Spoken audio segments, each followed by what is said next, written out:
Petronorrek lehen sorospenerako postu mugikor aurreratua eman dio gaur goizean Muskizko babes zibilerako voluntarioen udal erakundeari.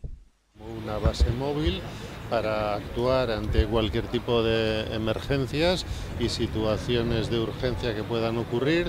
Tiene su oxígeno centralizado, su camilla para atención a las personas accidentadas o enfermas y una serie de elementos para poder dar una asistencia completa cuando ocurre algún tipo de situación de emergencia.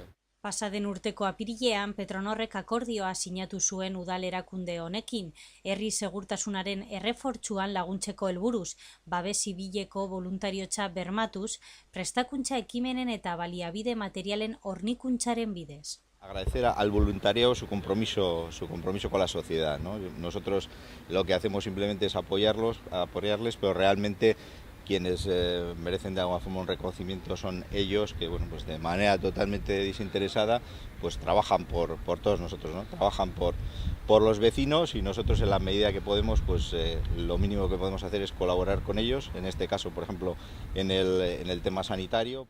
Muskizko udalak eta babes zibilerako voluntarioen udalerakundeak dohaintza eskertu dute. Bueno, pues estamos agradecidos a ellos, a su colaboración con el Ayuntamiento y esperemos en adelante pues que la Brigada de Protección Civil funcione mejor y en momentos puntuales o cuando sea necesario podamos utilizar dicho vehículo.